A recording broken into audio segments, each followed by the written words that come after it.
안녕하세요. 30대 이혼한 여성입니다. 드디어 2023년 새해가 밝았네요. 정초부터 이미 다 끝난 이야기를 끄집어내는 게 딱히 좋을 건 없겠지만 지금이라도 누군가에게 후련히 제가 겪은 일을 털어놓고 싶어요. 솔직히 친구들한테는 얼굴 팔려서 말도 못하겠고요. 그래서 이렇게 익명의 힘을 빌려봅니다. 남편과는 후배의 소개를 통해서 만나게 되었습니다. 그 후배가 원래 자기 주변 사람들 엮어주는 걸로 좀 유명하다고 해야 할까요? 아무튼 그 후배가 하루는 연락을 해와서는 자기 아는 선배 중에 저랑 정말 잘 어울릴 것 같은 사람이 있다며 뜬금없이 저에게 소개팅을 해주고 싶다고 하더라고요.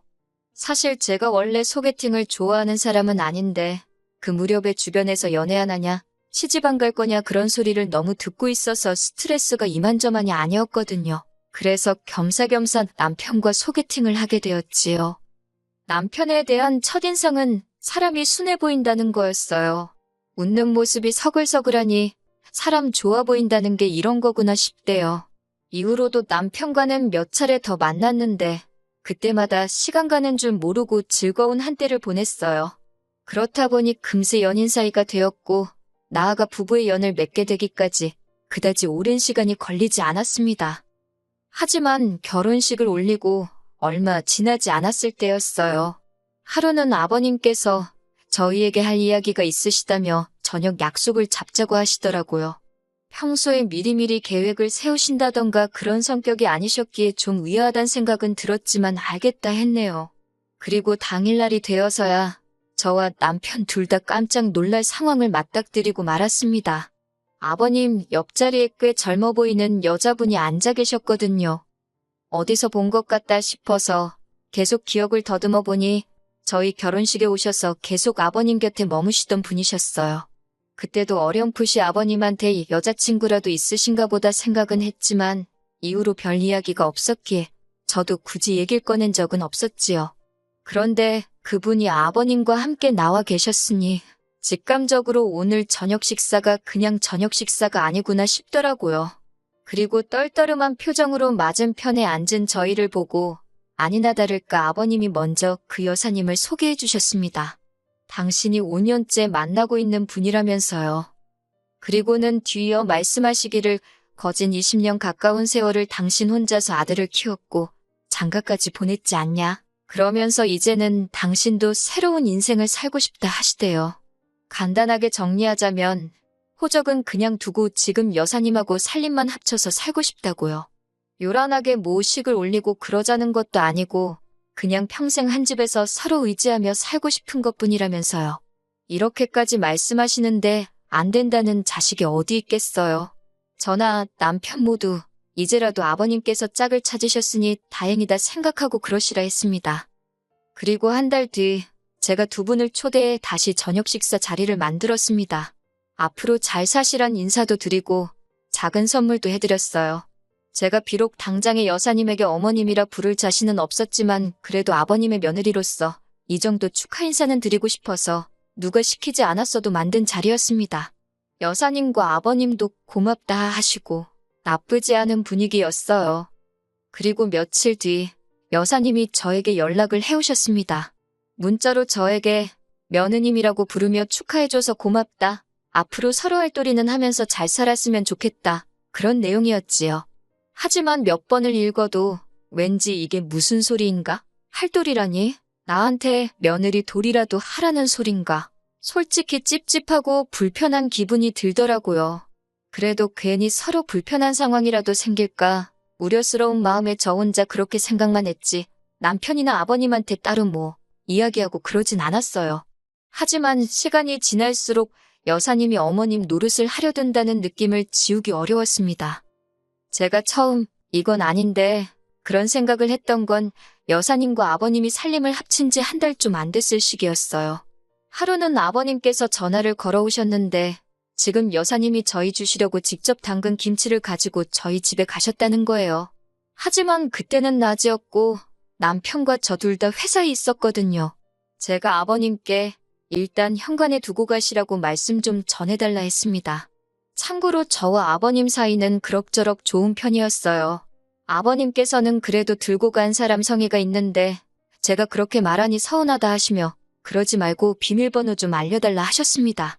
그러면 집안에만 두고 나올 거라고 걱정하지 말라 하시면서요. 아버님께서 그렇게까지 말씀하시니 계속해서 안 된다 하기도 어려웠습니다.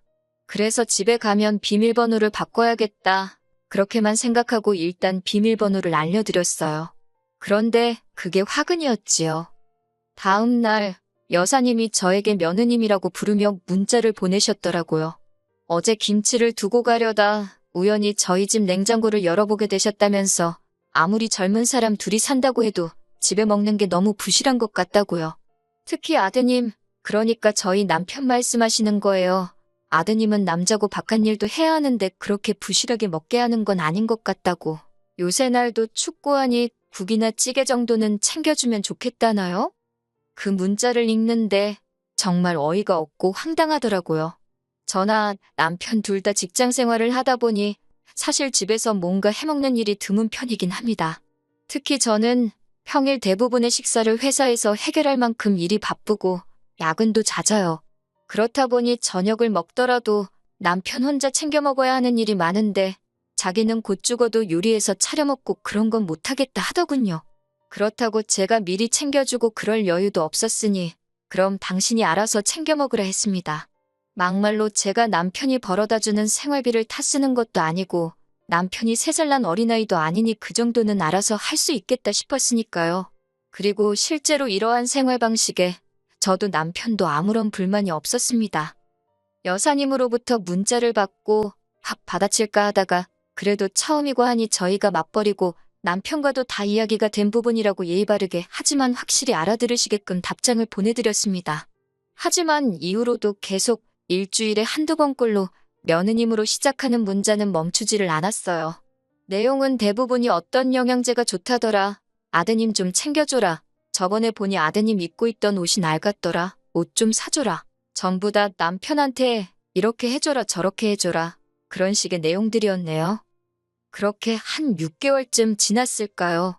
견디다 못한 제가 남편에게 여사님이 사사건건 별의별 걸 다 간섭하셔서 지친다. 너무 피곤하다고 털어놓았습니다. 그러자 남편은 오히려 여사님이 당신이랑 친해지고 싶어서 그런 것 같다며 제가 먼저 살갑게 어머님 하고 연락도 드리고 그래보라더군요. 어이가 없어서 결국 남편도 별 도움이 안 된다 싶어서 이후로는 남편에게 여사님에 대한 이야기는 아예 꺼내지도 않았어요. 그때그때 상황에 맞춰 제가 능글능글하게 넘기기도 하고 앞에선 알겠다 하고 뒤에선 그냥 제 멋대로 하고 그런 식으로 버텨냈다고 할까요? 하지만 그런 여사님과 제 사이는 결국 틀어지고 말았습니다. 상황의 결정적인 시작은 바로 여사님의 임신이었어요. 아버님과 여사님이 살림을 합친 지 1년이 채 되지 않아서 벌어진 일이었네요. 솔직히 여사님은 40대 중반이었지만 아버님은 거의 60을 바라보고 계셨기에 임신이라던가 그런 걱정은 하지 않았었거든요. 그런데 이건 뭐 울어야 할지 웃어야 할지 솔직히 남사스럽다는 생각도 들고 머릿속이 복잡하더군요. 하지만 여사님의 임신 자체가 문제가 아니었습니다. 문제는 임신 이후로 달라진 여사님의 태도에 있었지요. 태어날 아이의 출생신고도 그렇고 여러 가지의 편의를 위하여 아버님은 여사님과 혼인신고를 하셨습니다. 솔직히 혼인신고 자체도 저나 남편에게는 부담스러운 일이었어요. 그런데 더 부담스럽고 불편했던 건 여사님이 어머님이라 불리기를 원하셨다는 거예요. 당신은 어머님으로 그리고 앞으로 태어날 아이는 아가씨든 도련님이든 맞는 호칭으로 불러달라 하시대요.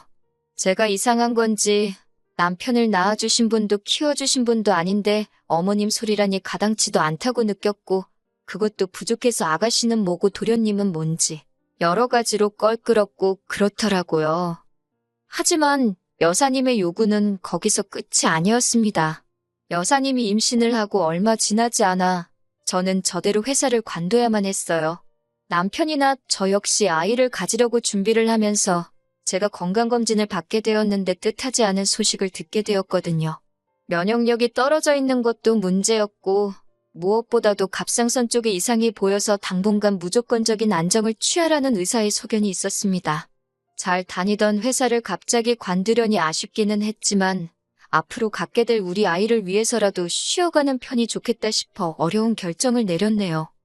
그런데 제가 직장을 관뒀다는 소식을 들은 여사님과 아버님께서 뜬금없이 합가를 요구해 오셨습니다. 말이 좋아 합가지 같이 살면서 여사님 뒤치다꺼리를 해달라는 속셈이셨지요.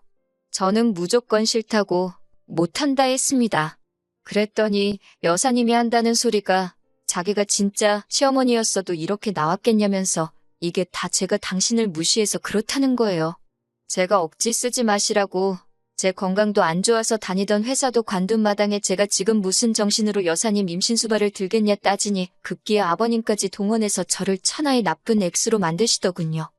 아버님께서도 저더러 하시는 말씀이 당신이 여사님과 결혼하면서 별달리 해준 것도 없고 저희 눈치 보느라 금연사포 한 번도 못 씌워줬다면서 자기 입장을 봐서라도 이번 한 번만 제가 여사님 좀 챙겨드리면 안 되겠냐입니다. 아버님이 못 해주신 걸 왜 저더러 해주라 하시냐. 저하고 여사님은 솔직히 생판남남이다. 부담스럽다. 저도 도망가지 않고 제 입장을 밝히며 맞섰습니다. 그랬더니 아버님이 당신한테는 여사님이 제일이지 여사님한테 싸가지가 없으면 며느리고 나발이고 필요 없다시대요. 그래도 이쯤에서 상황이 정리되었다면 솔직히 제가 남편하고 이혼까지는 하지 않았을 거예요. 그런데 제가 하소연한답시고 남편을 붙들고 여사님과 그리고 아버님과 있었던 이야기를 하니 인간이 한다는 소리가 어차피 여사님 뱃속에 있는 애가 태어나면 그게 아가씨건 도련님이건 저보다 윗사람인 건 맞는데 그렇게 생각하면 어쨌든 서열상 저보다 높으니까 그렇게 기분 나쁠 일은 아니지 않냐대요. 제가 황당해서 남편을 쳐다보니 원래 며느리가 그 집안 서열 제일 꼴찌 아니냐면서 여사님에 대해서 그냥 인정하고 받아들이라나요. 아버님이 선택하신 분인데 제가 그분 비위 거슬러서 좋을 게 뭐가 있냐고.